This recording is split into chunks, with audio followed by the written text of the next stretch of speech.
Pour ne rien manquer, abonnez-vous maintenant.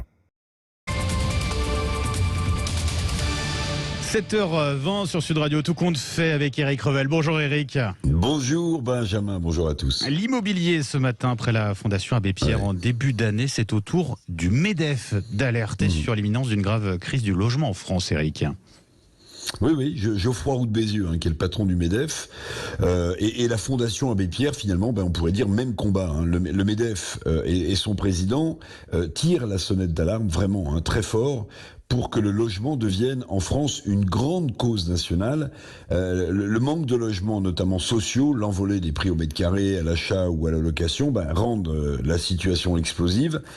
En 1990, se loger représentait 20% de nos revenus, en moyenne, pour chacun d'entre nous. Aujourd'hui, c'est pratiquement 30%. La situation devient d'autant plus intolérable. La dépense logement est une dépense contrainte, évidemment. Elle est intolérable parce que s'ajoute évidemment l'inflation sur les produits alimentaires.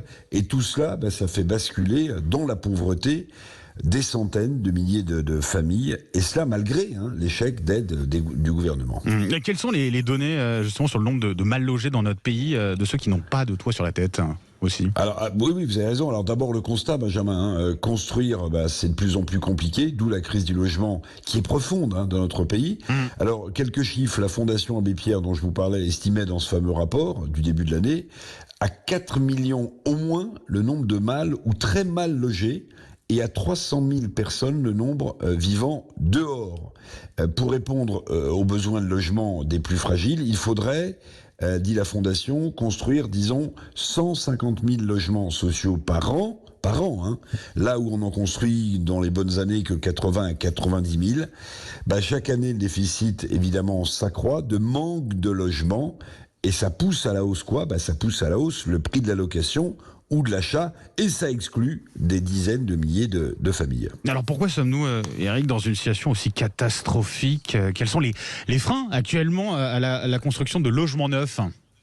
Oui, les freins, les facteurs de fiasco pour la construction, il y en a plein, Benjamin. Que ce soit l'achat ou la location de logement, ces facteurs sont multiples.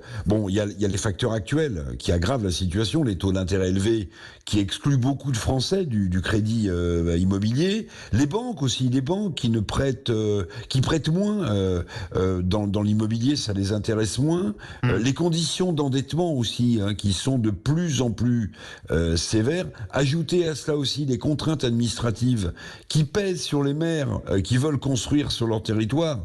Contraintes administratives affolantes, disent les intéressés.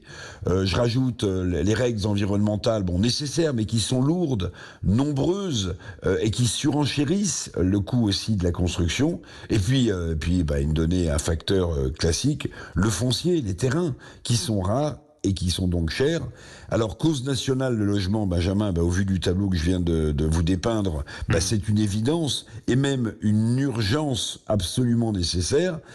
Alors, le 9 mai, j'en parle quand même, le 9 mai prochain, le gouvernement doit présenter des mesures, justement issues, vous savez, du fameux Conseil national de la refondation, le CNR. Des mesures pour tenter d'endiguer cette crise du logement. Alors, espérons que ces mesures débloquent la situation très difficile dans le logement. Le droit au logement, je le rappelle, est inscrit dans la loi du 5 mars 2007.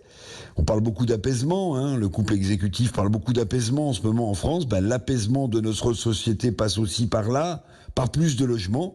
Sinon, la colère ne fera que prendre de l'ampleur. Et on suivra bien sûr ces annonces donc le mois prochain du côté du gouvernement. Tout compte fait. Merci à vous, Eric Revel. Merci, et à tout Benjamin. à l'heure, Merci à tous. 8h45 pour les grands débats du matin.